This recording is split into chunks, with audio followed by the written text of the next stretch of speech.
ইংরেজি গ্রামারে যদি তোমার একেবারে জ্ঞান না থাকে, যদি ইংরেজি গ্রামারটাকে তোমরা 0 লেভেল থেকে শিখতে চাও, আমি ধরে নিলাম যে ইংরেজি গ্রামারের তুমি কিছুই পারো না, আজকে থেকে তুমি ইংরেজি গ্রামার শিখতে চাইছো।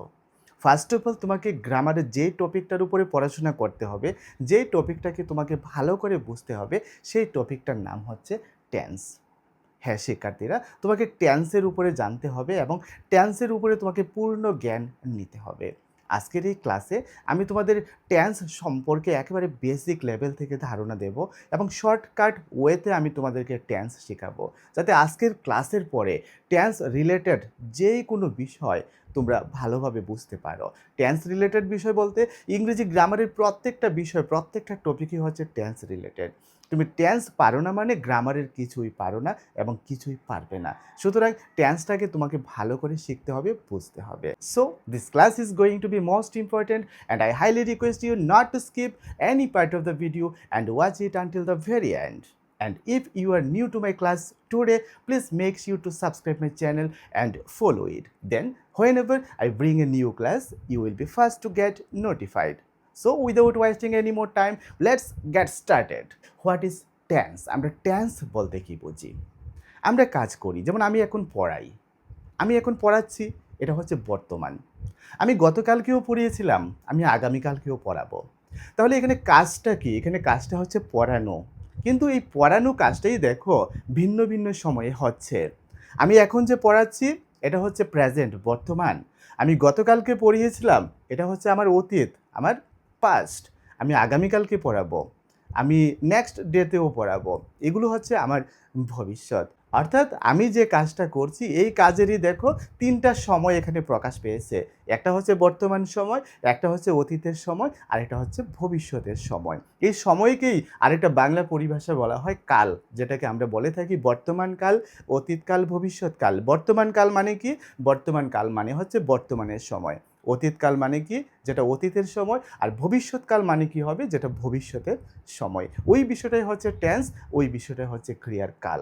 অতীত কালটাকে বোঝানোর জন্য আমি এখানে দেখো 2টা পার্ট রেখেছি। একটা পার্ট রেখেছি আমি অতীত অর্থাৎ পাস্ট, এবং আরেকটা পার্ট আমি রেখেছি পাস্ট প্রেজেন্ট অর্থাৎ অতীত বর্তমান। যেমন এখানে এক্সাম্পল দিলে তোমাদের ক্লিয়ার হবে। যেমন আমি পড়েছিলাম, তোমরা বুঝতে পারছো এই কাজটা আমার আগে হয়ে গেছে, সুতরাং এটা হচ্ছে অতীত। আর আরেকটা উদাহরণ দিয়েছি আমি পড়েছি। সাপোজ এরকম মনে করো আমি সকালে পড়া শুরু করেছি এবং এইমাত্র আমার পড়াটা শেষ হয়েছে। তাহলে অতীতে আমার কাজটা শুরু হয়েছে এবং এখন শেষ হয়েছে। তাহলে অতীত এবং বর্তমান নিয়েই কিন্তু আমার এই কাজটা হয়েছে। এজন্য এটাকে আমি অতীত বর্তমান এইভাবে আমি প্রকাশ করতে পারি। সুতরাং এই দুইটাই হবে আমাদের অতীতকাল। অর্থাৎ যেহেতু আমার কাজটা হয়ে গেছে এবং কাজটা অতীতে শুরু হয়েছে, সুতরাং এটাও অতীতকাল, আর এটা তো আগেই সম্পূর্ণ হয়েছে, এটাও অতীতকাল। এরপরে আমরা যদি বর্তমানের কথা বলি, বর্তমান মানে কি? বর্তমান মানে হচ্ছে যে কাজটা আমার এখন চলছে, যে কাজটা আমি এখন করি, যে কাজটা আমি নিত্যদিন করি, যে কাজটা করার আমার একটা অভ্যাস রয়েছে, ওইগুলি হচ্ছে সাধারণত বর্তমানকাল। যেমন আমি পড়ছি, আমি পড়ছি ইংরেজিতে যদি বলি আই এম রিডিং। যেমন এই ধরনের যে সেন্টেন্সগুলো, I am reading, I am doing, you are walking, you are coming, এই যে সেন্টেন্সগুলো আমি অনর্গল বলে যাচ্ছি, এই সেন্টেন্সগুলো তুমিও বলতে পারবে, তুমিও লিখতে পারবে আজকের এই ক্লাসের পরে। কারণ আজকের এই ক্লাস থেকে আমরা স্ট্রাকচারগুলো শিখব যে কীভাবে আমরা টেন্স গঠন করব। কারণ এইভাবে বাংলায় আমরা সবাই বলতে পারি যে কোনটা অতীতকাল, কোনটা বর্তমানকাল, কোনটা ফিউচার। কিন্তু এই বাংলা যে বাক্যগুলো, এই বাক্যগুলোকে ইংরেজিতে আমরা কীভাবে লিখব সেটাই হচ্ছে আমাদের শেখার বিষয়। আর ওই বিষয়গুলোই আমরা আজকের ক্লাস থেকে শিখে নিতে পারবো, আমরা কথা দিয়েছি। সিমিলারলি দেখো, আমরা যদি ভবিষ্যৎকালটাকে বোঝাই, তাহলে এখানেও আমরা 2টা পার্ট রেখেছি তোমাদের বোঝার সুবিধার জন্য। একটা হচ্ছে বর্তমান ভবিষ্যৎ, আরেকটা হচ্ছে ভবিষ্যৎ। যেমন আমি যদি বলি যে আমি পড়ব, সেটা হচ্ছে বর্তমান ভবিষ্যৎ। কেন বর্তমান ভবিষ্যৎ? কারণ আমি পড়ব, আমার বর্তমান দিয়ে কাজটা শুরু হবে এবং আমার কাজটা ভবিষ্যতে গিয়ে শেষ হবে। এজন্য এটা বর্তমান ভবিষ্যৎ হবে। আর এমনিতে ভবিষ্যৎ বোঝানোর জন্য যেমন আমি পড়ব, এই কথাটা আবার বলতে পারি যে আমি আজকে পড়ব না, আমি কালকে পড়ব, পরশুদিন পড়ব, এর পরের দিন পড়ব। অর্থাৎ বর্তমান ভবিষ্যৎ বা ভবিষ্যৎ এই দুইটাই হবে আমাদের ফিউচার অর্থাৎ ভবিষ্যৎকাল।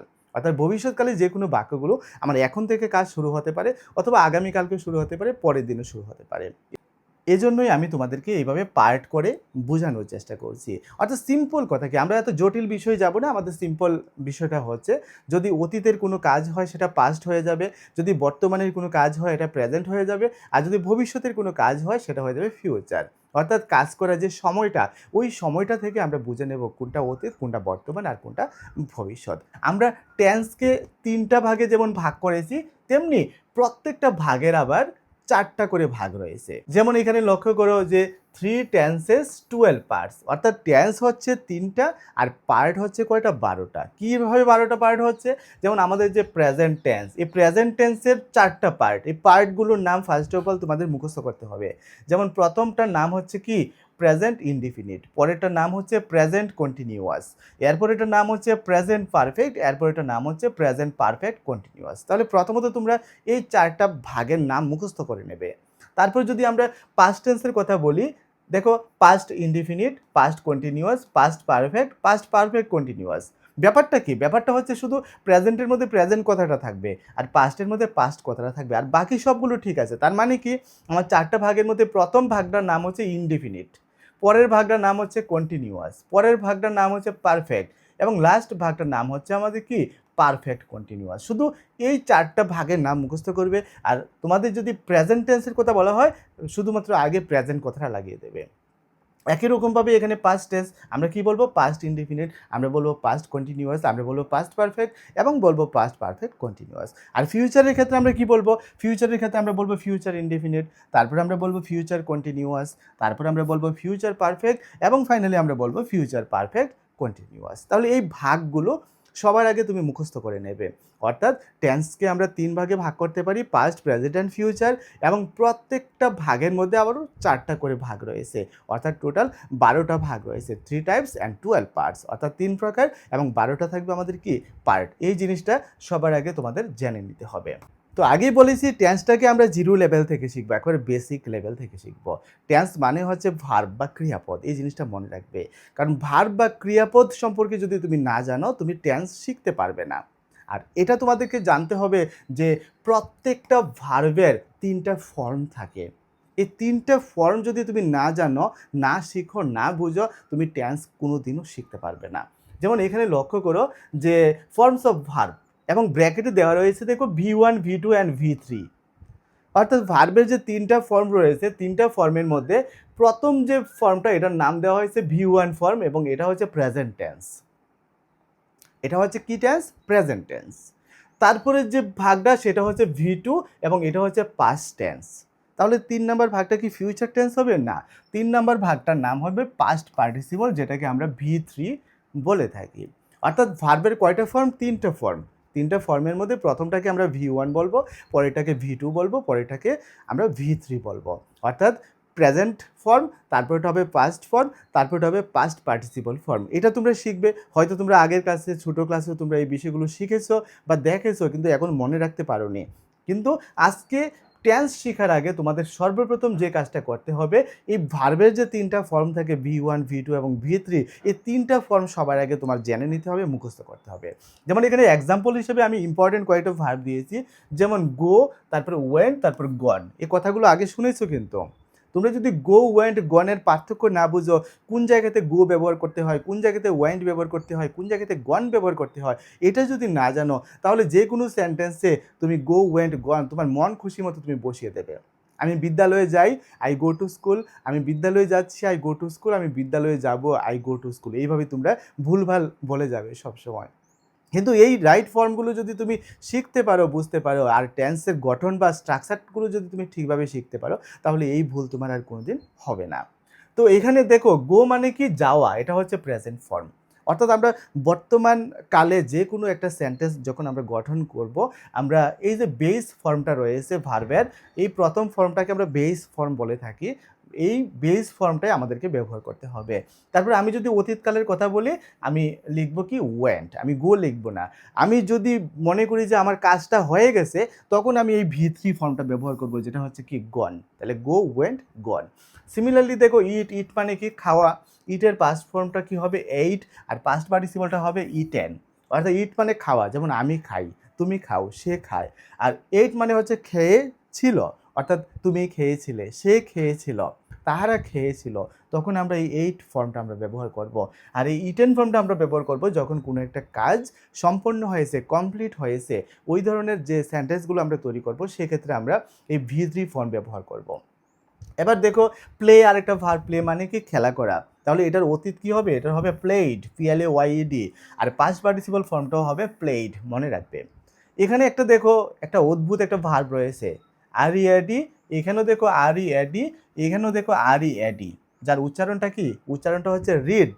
রিড মানে কি পড়া। দেখো স্পেলিংটা সেম, আরইএডি, এখানেও আরইএডি, কিন্তু এখানে আমি যদি রিড উচ্চারণ করি, এখানে উচ্চারণ করবো র্যাড। কি উচ্চারণ করব, র্যাড। যখন আমি র্যাড উচ্চারণ করব তখন মনে করবে যে আমি পাস্ট ফর্মের কথা বলছি। আর পাস্ট পার্টিসিপলটা কি হবে, সেটার উচ্চারণটাও র্যাডই হবে। তাহলে রিড, র্যাড, র্যাড, মনে রাখবে কিন্তু, কারণ এটা রিডটা এমন একটা ভার্ব যেটা স্পেলিংটা সেম থাকবে, কিন্তু প্রনাউন্সিয়েশনটা অর্থাৎ উচ্চারণটা টেন্সের উপর বেস করে কিন্তু পাল্টে যাবে। আমি যদি প্রেজেন্ট টেন্সের কথা বলি তাহলে হবে রিড, আমি যদি পাস্ট টেন্সের কথা বলি তাহলে হবে রেড, আমি যদি পাস্ট পার্টিসিপলের কথা বলি তাহলেও হবে রেড, এটা মনে রাখবে। তারপর দেখো স্লিপ অর্থ কি, ঘুমানো, আমি যদি পাস্ট টেন্সের কথা বলি এটা হবে কি স্ল্যাপড, আমি যদি পাস্ট পার্টিসিপলের কথা বলি তাহলে কি হবে স্ল্যাপড। তাহলে এইগুলো হচ্ছে ভার্বের তিনটা ফর্ম। এইরকম শত শত ভার্ব রয়েছে যে ভার্বগুলো তিনটা করে ফর্ম থাকে, ওই ফর্মগুলো সবার আগে তুমি শিখে নেবে। তুমি গুগল থেকে পড়তে পারো, বই থেকে পড়তে পারো, কিন্তু এই রাইট ফর্ম অফ টেন্স বা রাইট ফর্ম অফ ভার্ব যদি তুমি শিখতে চাও, অর্থাৎ টেন্সের সঠিক ব্যবহার যদি তুমি শিখতে চাও, সবার আগে এই ভার্বের যে তিনটা ফর্ম থাকে এই তিনটা ফর্ম সবার আগে তুমি মুখস্থ করে নাও, শিখে নাও, এরপরে তুমি টেন্স শিখতে আসো। আদারওয়াইজ টেন্স শিখতে আসবে না, কিছুই বুঝতে পারবে না। তাহলে আমার প্রথম তোমাদের প্রতি ইনস্ট্রাকশন থাকলো, তোমরা টেন্স শেখার আগে, টেন্স বোঝার আগে ভার্বের যে V1, V2 এবং V3 ফর্ম রয়েছে ওই ফর্মগুলো শিখবে প্রত্যেকটা ভার্বের। যেমন আসা, ইংরেজি কি কাম, কাম কেম, আবার কাম। পড়া তো বললাম আমরা, দেখা মানে কি সি স সিন, হাঁটা ওয়াক, ওয়াক ওয়াকড ওয়াকড। তো এরকমভাবে প্রত্যেকটা ভার্বেরই কিন্তু কি রয়েছে, তিনটা ফর্ম রয়েছে, ওই ফর্মগুলো তোমরা শিখবে। আমরা কথা যখন বলি প্রত্যেকটা কথার মধ্যেই এই ভার্ব বা ক্রিয়াপদ থাকে, সুতরাং তুমি যখন একটা কথা বলবে ওই কথাটার মধ্যে আগে খোঁজার চেষ্টা করো এখানে ভার্ব কোনটা, তারপর ওই ভার্বটা তিনটা ফর্ম তুমি শেখার চেষ্টা করো। এইভাবে তুমি দিনের পর দিন তোমার প্রয়োজনে যে যে ভার্বগুলো তোমার সামনে উঠে আসছে, তোমার কথাতে উঠে আসছে, তুমি একটা একটা করে এগুলো শিখে নাও, এইভাবে দেখবে সবগুলো শেখা হয়ে যাবে। তাহলে আমরা V1, V2 এবং V3 এই ফর্মগুলো সবার আগে আমরা শিখে নেব। তো এবার মূল ক্লাসে যাওয়ার আগে তোমাদের জন্য একটা ইনফরমেশনটা হচ্ছে গুগল প্লে স্টোরে আমাদের স্কুল অফ মেরিটের মোবাইল অ্যাপ রয়েছে। আমাদের মোবাইল অ্যাপের মধ্যে তোমাদের স্টাডি সংক্রান্ত যে কোনো ম্যাটেরিয়াল তোমরা পেয়ে যাবে। এবার তোমরা ফরেস্ট গার্ডের জন্য পড়াশোনা করবে, কিংবা জিআরবিটির জন্য পড়াশোনা করবে, কিংবা TET1 TET2 এর জন্য পড়াশোনা করবে, অথবা ত্রিপুরা হাইকোর্ট বা আদার্স যত কম্পিটিটিভ পরীক্ষা রয়েছে যে কোনোটার জন্য তোমরা পড়াশোনা করবে, যদি স্টাডি ম্যাটেরিয়ালের প্রয়োজন হয় আমাদের স্কুল অফ মেরিটের অনলাইন প্ল্যাটফর্মে আসতে পারো। এখানে খুব স্বল্প মূল্যে জেনুইন স্টাডি ম্যাটেরিয়াল তোমাদেরকে দিচ্ছি, অর্থাৎ যেটুকু পড়লে তোমাদের একটা ভালো প্রিপারেশন আসবে ওইটুকু স্টাডি ম্যাটেরিয়াল আমরা দিচ্ছি। এবং এই স্টাডি ম্যাটেরিয়ালগুলো পড়াশোনা করে বিগত বছরে বিভিন্ন কম্পিটিটিভ পরীক্ষাতে অনেক সাকসেসফুল ক্যান্ডিডেট রয়েছে। আশা করি তোমরাও সফলতার পথে এগিয়ে যাবে যদি আমাদের অনলাইন প্ল্যাটফর্মে আসো, আমাদের সাথে নিয়মিত স্টাডি করো। এখানে শুধুমাত্র নোটসই আমরা প্রোভাইড করি না, প্রত্যেকটা ম্যাটেরিয়ালের পাশাপাশি মক টেস্ট রয়েছে। তুমি মক টেস্ট দিয়ে তুমি কতটুকু জেনেছো, কতটুকু জ্ঞান অর্জন করেছো সেটা যাচাই করতে পারবে। আর ভিডিও ক্লাসেস তো থাকবে, সব মিলিয়ে ঘরে বসে এই মুঠোফোনের মাধ্যমে তুমি প্রিপারেশন নিতে পারবে যদি গুগল প্লে স্টোর থেকে আমাদের school of merit mobile app install করে আমাদের অনলাইন প্ল্যাটফর্মে যুক্ত হও। বিস্তারিত জানতে কল কিংবা হোয়াটসঅ্যাপ করতে পারো স্ক্রিনে দেওয়া মোবাইল নম্বরে। যাই হোক, আর কথা না বলি আমরা মূল আলোচনা চলে যাচ্ছি। তোমাদেরকে প্রথমত আমি যেটা শেখাবো সেটা হচ্ছে ইনডিফিনিট টেন্স। তোমরা লক্ষ্য করেছো আমি যে ভাগগুলোর কথা বলেছি, যে প্রেজেন্ট টেন্সের মধ্যে 4টা ভাগ রয়েছে, সেই 4টা ভাগের মধ্যে প্রথম ভাগটা হচ্ছে প্রেজেন্ট ইনডিফিনিট। আবার পাস্ট টেন্সের মধ্যে যে 4টা ভাগ রয়েছে সেই 4টা ভাগের মধ্যে প্রথম ভাগটা হচ্ছে পাস্ট ইনডিফিনিট। আর ফিউচার টেন্সের মধ্যে যে 4টা ভাগ সেই 4টা ভাগের মধ্যে প্রথম ভাগটা হচ্ছে ফিউচার ইনডিফিনিট। আজকের ক্লাসে আমি তোমাদেরকে শুধু ইনডিফিনিটটাই বুঝাবো, ভালো করে বুঝাবো, কারণ এক ক্লাসে আমরা সবগুলো ভাগ নিয়ে আলোচনা করলে ক্লাসটা তোমরা ভালোভাবে বুঝতে পারবে না বা অনেক সমস্যা তৈরি হবে। তার জন্য আমি ধারাবাহিকভাবে এমনভাবে তোমাদেরকে ক্লাসগুলো কন্টিনিউ করাবো, যেমন আজকে হবে টেন্সের আমাদের প্রথম ক্লাস, টেন্সের উপর আরেকটা ক্লাস থাকবে, তারপর আরেকটা ক্লাস থাকবে, 3টা ক্লাসে আমি তোমাদের টেন্স সম্পূর্ণ ক্লিয়ার করে দেব। তাহলে আজকে আমরা ইনডিফিনিটটা নিয়ে আলোচনা করছি। তো কোন টেন্সগুলো ইনডিফিনিট টেন্স হবে?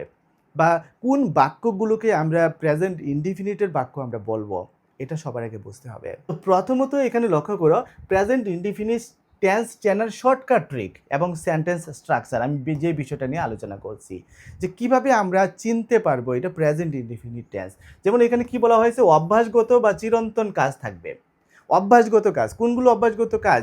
যেমন আমি পড়ি, আমি খাই, আমি ঘুমাই, আমি হাঁটি, আমি দেখি, এগুলো সবগুলো আমাদের অভ্যাসগত কাজ। এবং চিরন্তন সত্য কিছু ঘটনা, যেমন কি পৃথিবী সূর্যের চারদিকে ঘুরে, তারপর সূর্য পূর্ব দিকে উঠে, সূর্য পশ্চিম দিকে অস্ত যায়, এই কথাগুলো বা এই কাজগুলো সবগুলো চিরন্তন সত্য। এই ধরনের যখন ইউনিভার্সাল ট্রুথ হবে, চিরন্তন সত্যের কথা বলা হবে, অথবা আমাদের অভ্যাসগত যে কাজগুলো যেগুলো আমরা নিত্যদিন করি, নিয়মিত করি, কিন্তু এগুলো সময় নির্দিষ্ট থাকে না, আমরা যে কোনো সময়ে করি। আমি পড়ি, আমি এখানে কিন্তু সময় উল্লেখ করিনি। আমি দেখি, আমি সময় উল্লেখ করিনি। আমি খাই, সময় উল্লেখ করিনি। সময় উল্লেখ থাকবে না, অনির্দিষ্ট সময়ে যে কোনো সময়ে এই কাজগুলো সম্পন্ন হতে পারে, সেগুলো প্রত্যেকটাই হবে প্রেজেন্ট ইনডিফিনিট। এবং এই প্রেজেন্ট ইনডিফিনিট টেন্সগুলো তুমি চিনতে পারবে, কয়েকটা কিওয়ার্ড রয়েছে, অর্থাৎ মূল শব্দ রয়েছে, এই শব্দগুলো বা এই ওয়ার্ডগুলো বেশিরভাগ সময় সেন্টেন্সে তুমি দেখবে।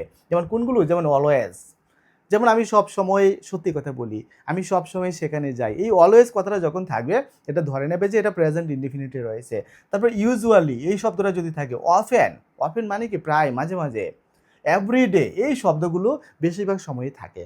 কারণ আমাদের পরীক্ষাতে যখন আসবে এই টেন্সের উপরে শূন্যস্থানে কি বসবে, কোন ফর্মটা বসবে, ওইটাই কিন্তু আসবে। আর এই ধরনের ওয়ার্ডগুলো যদি তুমি সেন্টেন্সের মধ্যে দেখো, তুমি ধরে নেবে যে এটা অবশ্যই প্রেজেন্ট ইনডিফিনিটে রয়েছে। সুতরাং প্রেজেন্ট ইনডিফিনিট টেন্সের যে স্ট্রাকচার, ওই স্ট্রাকচার অনুসারেই এখানে তুমি ভার্বের ফর্ম বসাবে। কী সেই স্ট্রাকচার? যেমন আমরা যদি সেন্টেন্সকে ভাগ করি, যেমন প্রথমত হচ্ছে অ্যাফার্মেটিভ সেন্টেন্স, যেগুলো হচ্ছে হাবোধক বাক্য, তারপর হচ্ছে নেগেটিভ সেন্টেন্স অর্থাৎ নাবোধক বাক্য, তারপর হতে পারে ইন্টারোগেটিভ প্রশ্নবোধক বাক্য, তারপর হতে পারে নেগেটিভ ইন্টারোগেটিভ, অর্থাৎ নাবোধক প্রশ্নবোধক যে বাক্যগুলো। অর্থাৎ এই 4 ধরনের বাক্যই থাকতে পারে প্রেজেন্ট ইনডিফিনিট টেন্সের মধ্যে। যদি এই 4 ধরনের বাক্য থাকে, তাহলে স্ট্রাকচারগুলো কীভাবে থাকবে সেন্টেন্সের? যেমন দেখো, প্রথমত অ্যাফার্মেটিভ সেন্টেন্স বা হাবোধক যে বাক্যগুলো, যেমন আমি বিদ্যালয়ে যাই, আমি ভাত খাই, আমি কাজটি করি, এই সবগুলোর মধ্যে হাবোধক কথাটাই রয়েছে, কোনো নাবোধক শব্দ আমি উচ্চারণ করিনি। সুতরাং প্রত্যেকটা হচ্ছে অ্যাফার্মেটিভ বা হাবোধক সেন্টেন্স। আর এই ধরনের হাবোধক সেন্টেন্সে প্রথমত তোমাকে সাবজেক্ট লিখতে হবে। মনে রাখবে, অ্যাসার্টিভ সেন্টেন্স নিয়ে আমরা আলোচনা করছি, বিবৃতিমূলক বাক্য, আর অ্যাসার্টিভ সেন্টেন্স সবসময় সাবজেক্ট দিয়ে শুরু হয়। তাহলে প্রথমত কি থাকবে? সাবজেক্ট থাকবে। তারপর দেখো V1 থাকবে। V1 মানে কি? ভার্বের প্রথম যে ফর্মটা, প্রেজেন্ট ফর্মটা, এই ফর্মটাই আমাদেরকে ব্যবহার করতে হবে। তারপর আমাদেরকে অবজেক্ট ব্যবহার করতে হবে। যেমন এখানে একটা এক্সাম্পল দিয়েছে, দেখো আইটা কি? আইটাই হচ্ছে কিন্তু আমাদের সাবজেক্ট। আই মানে কি? আমি। তারপরে V1 ফর্ম, দেখো স্টাডি বলেছে এখানে, স্টাডি, অর্থাৎ V1 ফর্ম। যদি এখানে V2 ফর্ম হতো তাহলে হয়তো স্টাডিড, আমরা কিন্তু V1 ফর্ম ব্যবহার করেছি। তারপরে অবজেক্ট, অবজেক্টটা কি? দেখো হার্ড, অর্থাৎ আমি কঠোর পড়াশোনা করি। যেমন example, I go to school, আমি বিদ্যালয়ে যাই। তাহলে আইটা হচ্ছে কি? সাবজেক্ট, গোটা হচ্ছে কি? V1 ফর্ম, টু স্কুল এটা হচ্ছে অবজেক্ট। তারপরে দেখো হি গোস টু স্কুল, এখানে দেখো হিটা কি? হিটা হচ্ছে সাবজেক্ট, গোসটা হচ্ছে V1 ফর্ম, তারপরে টু স্কুলটা হচ্ছে আমাদের অবজেক্ট। তো এখানে তোমাদের মনে একটা প্রশ্ন জাগতে পারে যে আই এর সাথে গো হয়েছে, হি এর সাথে কেন গোস হয়েছে, ইএস কেন হয়েছে? এই বিষয়টা তোমাদেরকে অবশ্যই জানতে হবে। ওই বিষয়টা হচ্ছে, সাবজেক্টটা যদি থার্ড পারসন এবং সিঙ্গুলার নাম্বার হয়, তাহলে ভার্বের শেষে আমাকে অবশ্যই এস অথবা ইএস যুক্ত করতে হবে। কোন টেন্সের ক্ষেত্রে? শুধুমাত্র এই প্রেজেন্ট ইনডিফিনিট টেন্সের ক্ষেত্রে। মনে রাখবে, প্রেজেন্ট ইনডিফিনিট টেন্সে আমরা যতটাই সেন্টেন্স আমরা তৈরি করব, যদি সাবজেক্টটা থার্ড পারসন এবং সিঙ্গুলার নাম্বার হয়, কোনগুলো থার্ড পারসন সিঙ্গুলার নাম্বার ওইগুলো তোমরা জানো, না জেনে থাকলে তোমরা অবশ্যই জেনে নেবে, কারণ নাম্বার এবং পার্সন ওই বিষয়গুলো আগে শিখে নেবে। যেমন ফার্স্ট পারসন, সেকেন্ড পারসন এবং থার্ড পারসন। থার্ড পারসন কোনগুলো? যেমন সে এবং তাহারা হচ্ছে থার্ড পারসন। তাহলে সে এবং তাহারা ইংরেজি কি? হি, সি অথবা দে। সে মানে হচ্ছে হি অথবা সি, আর তাহারা মানে হচ্ছে দে। তাহলে সে এবং তাহারা এই দুইটার মধ্যে সিঙ্গুলার কোনটা? সিঙ্গুলার হচ্ছে হি অথবা সি, অথবা কারোর নাম যদি বোঝায়, অথবা কোনো একটা বস্তুকে যদি বোঝায়, একটা কেউ যদি বোঝায়, প্রত্যেকটাই হবে আমাদের কি? থার্ড পারসন এবং সিঙ্গুলার নাম্বার। তো এরকম থার্ড পারসন সিঙ্গুলার নাম্বার যদি হয় সাবজেক্ট, তাহলে সবসময় ভার্বটার শেষে আমাদের এস অথবা ইএস যুক্ত করতে হবে। যেমন কামের শেষে এস লাগাতে হবে। তারপর পড়া মানে কি রিডের শেষে আমাকে এস লাগাতে হবে। তো এই কথাটা সবার আগে মনে রাখবে, তারপরে তোমরা প্রেজেন্ট ইনডিফিনিটের সেন্টেন্স তৈরি করতে যাবে। তারপর দেখো একটা নেগেটিভ সেন্টেন্স যদি আমরা তৈরি করি প্রেজেন্ট ইনডিফিনিটে, তাহলে কীরকম থাকবে? প্রথমত সাবজেক্ট থাকবে, তারপরে ডু নট কথাটা থাকবে যেহেতু আমি নেগেটিভ করব, অথবা ডাজ নট থাকবে। কখন ডু নট হবে, কখন ডাজ নট হবে?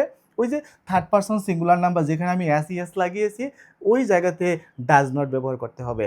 আর যেখানে থার্ড পারসন সিঙ্গুলার নাম্বার হবে না সেক্ষেত্রে আমরা ডু নট ব্যবহার করব। তাহলে সাবজেক্টের পরে আমরা ডু নট বা ডাজ নট ব্যবহার করব, তারপর V1 ফর্ম ব্যবহার করব, তারপর অবজেক্ট ব্যবহার করব। Very simple. তাহলে প্রথমত দেখো আমি, তারপর ডু নট ইট ফিশ, আমি ফিশ খাই না। তাহলে প্রথমত সাবজেক্ট ব্যবহার করা হয়েছে, তারপর ডু নট ব্যবহার করা হয়েছে, তারপরে ইট, তারপরে ফিশ, অর্থাৎ ভার্বের V1 ফর্ম, তারপর অবজেক্ট। যেমন আমরা যদি এখন থার্ড পারসন সিঙ্গুলার নাম্বার দিয়ে যদি করি তাহলে আমরা লিখব কি, হি, ডু নট দেব না কিন্তু আমরা কি দেব, does not. He does not eat fish. আশা করি বুঝতে পেরেছ। কিন্তু আমি যদি বলি এর সাথে ডাজ নট হবে না ডু নট হবে, এর সাথে হবে ডু নট, কারণ দেটা থার্ড পারসন কিন্তু কিন্তু সিঙ্গুলার নাম্বার না, প্লুরাল নাম্বার। আশা করি বুঝতে পারছো।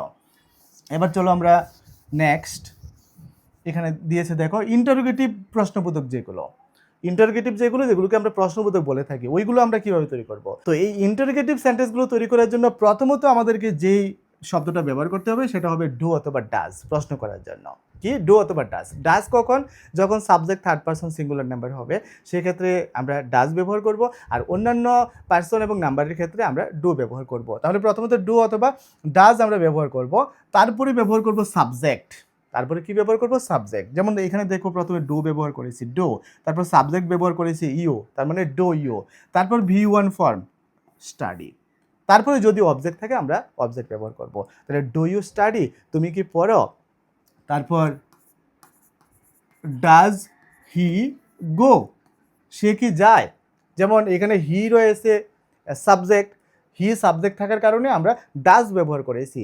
আর একটা জিনিস মনে রাখবে, একটু আগে বলেছিলাম যে থার্ড পারসন সিঙ্গুলার নাম্বার যদি হয় ভার্বের শেষে এস বা ইএস হয়, কিন্তু তুমি যখন ডাজ লিখবে মনে রাখবে এই এস বা ইএসটা কিন্তু এখানে সামনে চলে এসেছে। যেমন এটা কিন্তু ডাজ কিভাবে হয়েছে, ডো এর সাথে ইএস লাগিয়ে কিন্তু ডাজ হয়েছে। সুতরাং এখানে গো এর সাথে ইএস লাগিয়ে যেটা গোস হওয়ার কথা ছিল সেই ইএসটাই এখানে ডু এর সাথে চলে এসে ডাজ হয়ে গেছে। সুতরাং এইখানে কিন্তু ভুল করেও এটাকে আর গোস লাগবে না। তাহলে ডাজ হি গো, সে কি যায়। আশা করি বুঝতে পেরেছো। এবার সেম বিষয়টাকে যদি আমরা নেগেটিভ ইন্টারোগেটিভ করি তাহলে কি করতে হবে, শুধুমাত্র ডু এর পরে একটা নোট লাগাতে হবে অথবা ডাজের পরে একটা নোট লাগাতে হবে। যেমন বাকি সব কিছু ঠিক থাকবে। যেমন don't you eat, does not he play. যেমন এই সেন্টেন্সটাকে যদি আমরা নেগেটিভ করি তাহলে হবে ডাজ নট হি গো, সে কি যায় না। আশা করি বুঝতে পেরেছো। তাহলে এই যে সেন্টেন্সের যে স্ট্রাকচারগুলো, এই স্ট্রাকচারগুলো প্রত্যেকটাই হচ্ছে আমাদের প্রেজেন্ট ইনডিফিনিট। আর প্রেজেন্ট ইনডিফিনিট হবে ওইগুলো যেগুলোর মধ্যে কোনো একটা অভ্যাসগত কাজ থাকবে, কোনো নিত্যদিনের ঘটনা থাকবে, অথবা কোনো চিরন্তন সত্যের ঘটনা থাকবে। প্রত্যেকটাই হবে আমাদের প্রেজেন্ট ইনডিফিনিট। আশা করি বুঝতে পেরেছো। এবার আমরা বুঝবো প্রেজেন্ট কন্টিনিউয়াস না, এবার আমরা বুঝবো পাস্ট ইনডিফিনিট, এরপর আমরা ফিউচার ইনডিফিনিট। ইনডিফিনিটের পার্টগুলো আমরা এক সারিতে বুঝবো, তাহলে আমরা ভালোভাবে বুঝতে পারবো, আমরা তুলনা করে পার্থক্য করে আমরা টেন্সটাকে শিখতে পারবো। এবার আমরা এতক্ষণ যে প্রেজেন্ট ইনডিফিনিট টেন্সগুলো পড়লাম এগুলোর উপরে একটা এক্সারসাইজ দেখে নিই চলো, কোন ধরনের প্রশ্ন পরীক্ষাতে আসতে পারে। এখন কিন্তু তোমরা নিজেরাই সলভ করতে পারবে। এখানে দেখো he dash to school everyday, এই যে এভরিডে কথাটা রয়েছে, এভরিডে কথাটা দেখেই কিন্তু আমি বুঝতে পারছি যে এটা প্রেজেন্ট ইনডিফিনিট। আর প্রেজেন্ট ইনডিফিনিটের স্ট্রাকচারটা কি, প্রথমে তো সাবজেক্ট, তারপর বসাতে হয় V1, তারপর বসাতে হয় অবজেক্ট। তো এখানে সাবজেক্ট তো দেওয়াই রয়েছে হি, তারপর V1 ফর্ম ভার্বের কোনটা রয়েছে। তো এখানে অপশানের মধ্যে দেখো যে ভার্বের V1 ফর্মের মধ্যে কি রয়েছে, যেমন এখানে গো রয়েছে, এখানে গোস রয়েছে, এখানে গোয়িং রয়েছে, তিনটাই কিন্তু V1 ফর্মেই রয়েছে, কারণ গো আমরা এখানেও দেখতে পাচ্ছি, এখানেও দেখতে পাচ্ছি, এখানেও দেখতে পাচ্ছি। তাহলে এই তিনটার মধ্যে থেকে কোনটা আমরা বসাবো। মনে রাখবে এই তিনটার মধ্য থেকে আমরা হয়তো গো বসাবো নয়তো গোস বসাবো, আমরা গোয়িং বসাবো না, কারণ আইএনজি আমাদের এই টেন্সে হবে না, আইএনজি হবে আমাদের কন্টিনিউয়াস টেন্সে। যখন আমরা কন্টিনিউয়াস টেন্সটা শিখে নেব তখন তোমরা আইএনজির ব্যবহারটা শিখে যাবে যে আইএনজি আমরা ভার্বের শেষে যখন যুক্ত করি তখন এটা কন্টিনিউয়াস টেন্সে আমাদেরকে যুক্ত করতে হয়। যেহেতু আমরা ইনডিফিনিট শিখছি সুতরাং এক্ষেত্রে গোয়িং হবে না, এখানে গো হবে নতবা গোস হবে। আর গো আর গোসের মধ্যে কোনটা হবে তোমরা শিখে গেছো, আমরা একটু আগে শিখেছি সাবজেক্টটা যদি থার্ড পারসন এবং সিঙ্গুলার নাম্বার হয় তাহলে ভার্বের শেষে আমাদেরকে এস অথবা ইএস যুক্ত করতে হয়। তাহলে এক্ষেত্রে কারেক্ট আনসার কি হবে? কারেক্ট আনসার হবে আমাদের বি, অর্থাৎ হি গোস টু স্কুল এভরিডে। আশা করি বুঝতে পেরেছো। আরেকটা এক্সাম্পল নিচে দেখো, দে, তারপর কি হবে? In the park. They play হবে না প্লেস হবে না প্লেয়িং হবে, অর্থাৎ তারা পার্কে খেলা করে। এটা একটা অভ্যাসগত কাজ, তারা খেলা করাটা একটা অভ্যাস। যেমন দে তাহারা প্লে হবে না প্লেস হবে না প্লেয়িং হবে। তাহলে আমরা অবশ্যই V1 ফর্ম ব্যবহার করব। তাহলে V1 ফর্ম প্লেয়ের মধ্যে রয়েছে, এই প্লেসের মধ্যে রয়েছে, প্লেয়িংয়ের মধ্যে রয়েছে। আমরা আগেই বলেছি প্লেয়িং এক্ষেত্রে ব্যবহার করব না, কারণ প্লেয়িংটা হয়ে যাবে আমাদের কন্টিনিউয়াস ফর্মে। তাহলে প্লে এবং প্লেসের মধ্যে কোনটা হবে? যেহেতু দে থার্ড পারসন সিঙ্গুলার নাম্বার না, দেখে থার্ড পারসন সিঙ্গুলার নাম্বার কখনোই না, যেটা হচ্ছে থার্ড পারসন কিন্তু প্লুরাল নাম্বার। তাহলে আমাদেরকে ভার্বের V1 ফর্মের মধ্যে যেটার মধ্যে এস ইএস থাকবে না ওই ফর্মটাই ব্যবহার করতে হবে। তাহলে এখানে হবে কি? প্লে। আশা করি বুঝতে পেরেছ। তো এইভাবে আমরা প্র্যাকটিস করব। পরীক্ষাতে যে কোনো ধরনের এমসিকিউ যদি আসে আমরা কারেক্ট ফর্মটা কিন্তু আমরা অবশ্যই চুজ করতে পারবো। এবার আমরা শিখব পাস্ট ইনডিফিনিট। যেভাবে তোমাদেরকে আমি প্রেজেন্ট ইনডিফিনিট শিখিয়েছিলাম বা প্রেজেন্ট ইনডিফিনিটের বৈশিষ্ট্য কী বা কোন ধরনের শব্দগুলো থাকলে সেটা প্রেজেন্ট ইনডিফিনিট হয়, একই রকমভাবে তোমাদেরকে পাস্ট ইনডিফিনিট আমি শেখাচ্ছি। তো এই পাস্ট ইনডিফিনিটও তোমাদের থাকবে অতীতের ঘটনা, কিন্তু কাজের ফল এখন আর থাকবে না, এবং কিছু সময়সূচক ওয়ার্ড থাকতে পারে যেই ওয়ার্ড বা শব্দগুলো দেখে আমরা চিনে নেব যে সেটা অতীতকাল। যেমন কি? যেমন ইয়েস্টারডে কথাটা উল্লেখ থাকতে পারে, এগু কথাটা উল্লেখ থাকতে পারে, লাস্ট কথাটা উল্লেখ থাকতে পারে, ওয়ান্স, এই ধরনের শব্দগুলো উল্লেখ থাকতে পারে। অর্থাৎ যেই শব্দগুলো দেখে আমি বুঝতে পারবো যে এটা অতীতের ঘটনা এবং অতীতে কাজটা হয়ে গেছে, ওই সেই ধরনের ক্ষেত্রে অতীতে কাজ কমপ্লিট হয়ে গেছে, এটার ফল এখন আর নেই, কাজটা হয়ে গেছে, ওইটা নিয়ে আমরা আর ভাবি না। তো ওই ধরনের যে টেন্সগুলো এইগুলো প্রত্যেকটাই হবে আমাদের পাস্ট ইনডিফিনিট। তো পাস্ট ইনডিফিনিট যে সেন্টেন্সগুলো, সেই সেন্টেন্সগুলো স্ট্রাকচার কীরকম হবে? আমরা যদি অ্যাফার্মেটিভের কথা বলি, প্রথমত থাকবে সাবজেক্ট, তারপরে থাকবে V2 ফর্ম। V2 ফর্ম মানে কোনটা? যেমন প্রথমত সাবজেক্ট আই। এবার আমি যদি গো ভার্বটাকে ব্যবহার করি তাহলে V2 ফর্মটা কি হবে? Went, I went. তারপরে কি হবে? তারপর হবে আমাদের object to school, I went to school. এটা হবে আমাদের পাস্ট ইনডিফিনিট। যেমন এখানে একটা এক্সাম্পল দিয়েছে, যেমন এখানে দুইটা এক্সাম্পল দিয়েছে, একটা আই ওয়েন্ট টু স্কুল যেটা আমি লিখলাম, এবং আরেকটা এক্সাম্পল দিয়েছে হি প্লেড ওয়েল। তাহলে হিটা হচ্ছে সাবজেক্ট, প্লেডটা হচ্ছে V2 ফর্ম, আর ওয়েলটা হচ্ছে আমাদের অবজেক্ট। এবার নেগেটিভ বা নাবোধক যদি আমরা তৈরি করি, নাবোধকের মধ্যে প্রথমত কি থাকবে? সাবজেক্ট থাকবে, যেটা আমরা প্রেজেন্ট ইনডিফিনিটে আমরা দেখেছিলাম নাবোধক করার জন্য আমরা ডু নট অথবা ডাজ নট ব্যবহার করেছি। আর পাস্ট ইনডিফিনিটের সাবজেক্টের পরে আমরা যেটা ব্যবহার করব সেটা হবে ডিড নট। সবসময় যে কোনো সাবজেক্টের সাথে এই ডিড নট আমাদের ব্যবহার করতে হবে। তো আই ডিড নট। তারপরে কি হবে? তারপরে হবে ভার্বের V1 ফর্ম। এই জায়গাতে তোমরা ভুল করবে না, যখন আমরা ডিড নট ব্যবহার করব তখন সবসময় ভার্বের V1 ফর্ম ব্যবহার করতে হবে। তাহলে আই ডিড নট গো, এখানে কিন্তু আই ডিড নট ওয়েন্ট তোমরা কখনোই লিখবে না, কারণ আমি এই ডিড লিখেছি। এই ডিড লিখেছি মানে আমি ডু এর পাস্ট ফর্ম অলরেডি লিখে নিয়েছি। আর যখন আমি পাস্ট ফর্ম লিখে নিয়েছি, ডোটো একটা ভার্ব, ওই ভার্বের পাস্ট ফর্ম যখন আমি লিখে নিয়েছি, সুতরাং এই ক্ষেত্রে আমরা মেইন ভার্বের প্রেজেন্ট ফর্মটাই লিখবো। তাহলে I did not go to school. এইভাবে আমরা যে নেগেটিভ যে সেন্টেন্সগুলো, ওই সেন্টেন্সগুলোকে আমরা টেন্সের স্ট্রাকচার অনুসারে লিখব।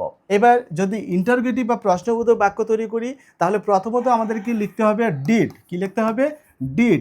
তারপরে লিখতে হবে সাবজেক্ট। তো সাবজেক্ট যদি আই হয়, ডিড আই, তারপরে ভার্বের V1 ফর্ম, তাহলে did I go to school. তার মানে কি? আমি কি স্কুলে গিয়েছিলাম। তো এইভাবে আমরা ইন্টারোগেটিভটা করব। আর যদি আমাদেরকে নেগেটিভ করতে বলে তাহলে নেগেটিভের স্ট্রাকচারটা কি হবে? নেগেটিভের স্ট্রাকচারটা হবে প্রথমত ডিড, তারপরে বলেছে সাবজেক্ট, তো সাবজেক্ট হচ্ছে আই, তারপরে আমাদেরকে একটা নট লাগাতে হবে। তাহলে ডিড আই নট, তারপরে আগের মতোই থাকবে V1 ফর্ম থাকবে গো, তারপরে অবজেক্ট টু স্কুল। এইভাবে আমরা নেগেটিভ ইন্টারোগেটিভ বা নাবোধক যে প্রশ্নগুলো ওইগুলো তৈরি করব। আশা করি বুঝতে পারছো। এই স্ট্রাকচারটা তোমরা খাতায় লিখে লিখে তোমরা নিজেরা চিন্তা করবে এবং লেখার চেষ্টা করবে, প্র্যাকটিস করবে, এই ধরনের সেন্টেন্স তৈরি করার চেষ্টা করবে, তাহলে তোমরা ভালোভাবে শিখতে পারবে। এবার আমরা এই পাস্ট ইনডিফিনিটের উপরে চলো আমরা একটু প্র্যাকটিস করে নিচ্ছি। যেমন এখানে একটা সেন্টেন্স দেওয়া রয়েছে, দেখো, she dash to the market yesterday. আমি তো বলেছি কিওয়ার্ড হিসেবে ইয়েস্টারডে, অ্যাগো, বিফোর এই ধরনের থাকতে পারে, যেগুলো দেখে আমরা সহজে বুঝতে পারবো এটা কোন টেন্স। যেমন এখানে ইয়েস্টারডে রয়েছে এবং ইয়েস্টারডে দেখে কিন্তু আমি বুঝতে পারছি যেটা অতীতকাল। আর অতীতকাল মানে আমরা ভার্বের যে ফর্মটা ব্যবহার করব সেটা হবে ভি টু ফর্ম। তো এখানে ভার্বের 3টা ফর্ম দেওয়া রয়েছে, একটা রয়েছে গো, আরেকটা রয়েছে ওয়েন্ট, আরেকটা রয়েছে গোস। গোস তো হবেই না, কারণ ওইটা প্রেজেন্টে আমরা ব্যবহার করি।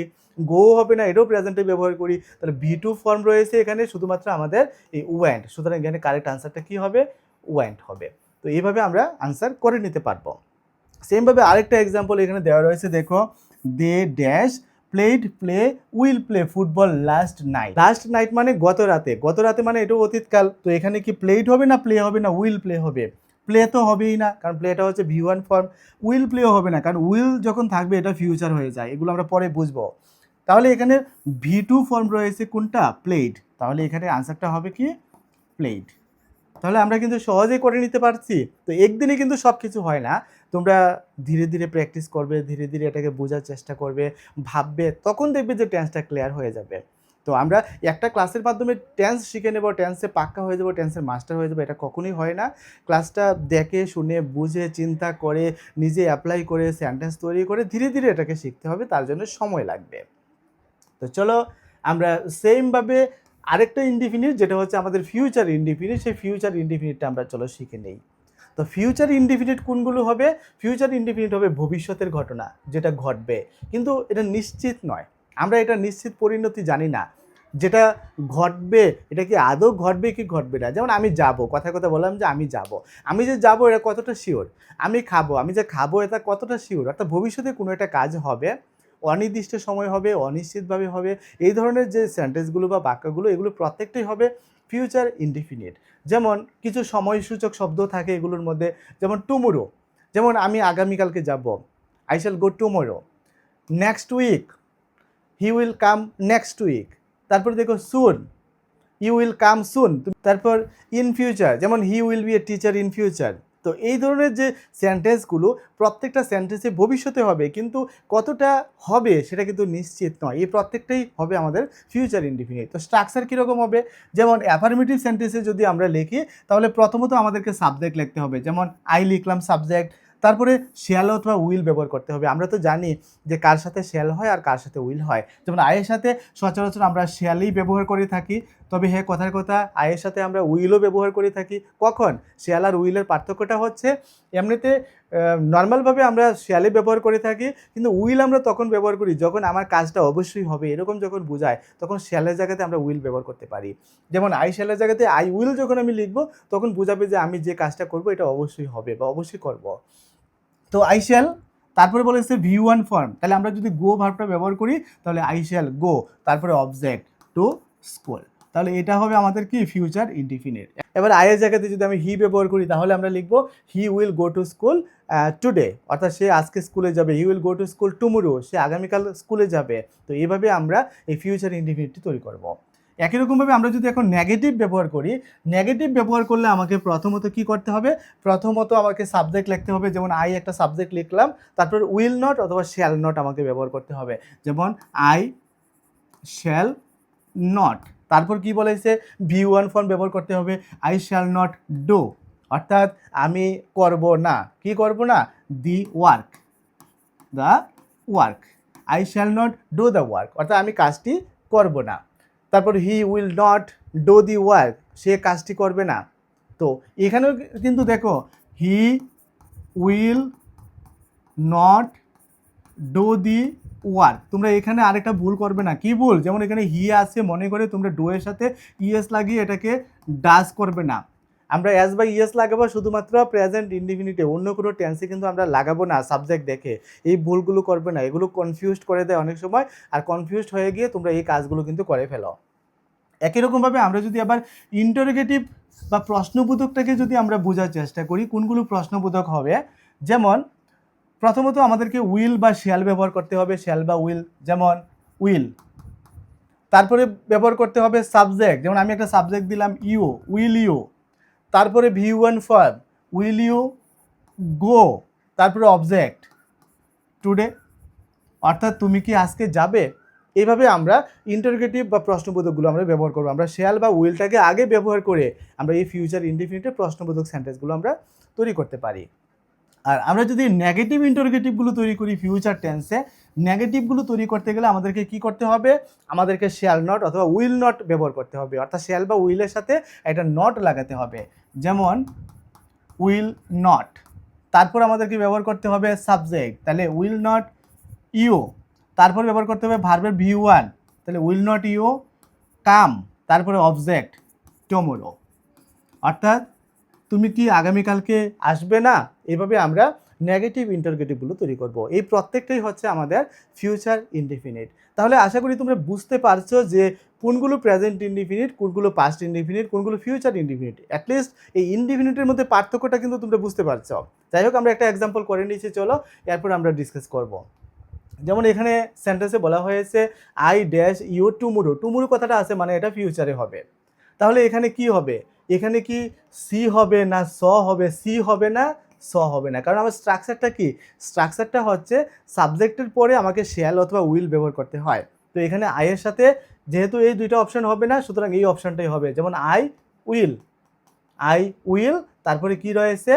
সি, আই উইল সি, ভার্বটা হবে I will see you tomorrow, অর্থাৎ আগামীকালকে তোমার সাথে কি হবে? আমার দেখা হবে। তো নেক্সট আরেকটা বলেছে they dash a movie next week, next উইকের কথা বলা হয়েছে, অর্থাৎ আগামী সপ্তাহের কথা।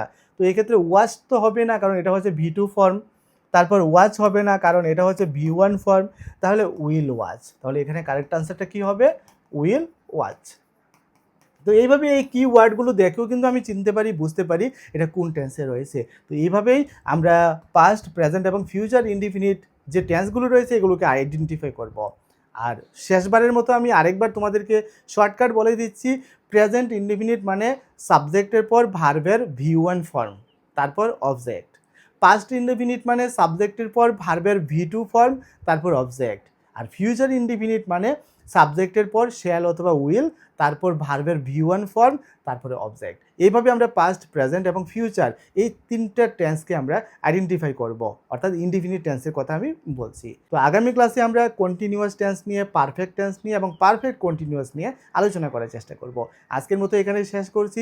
তোমরা ধারাবাহিকতা বজায় রেখে পরবর্তী ক্লাসগুলো দেখবে, তাহলে তোমরাও আমার মতো টেন্সের মাস্টার হয়ে যাবে।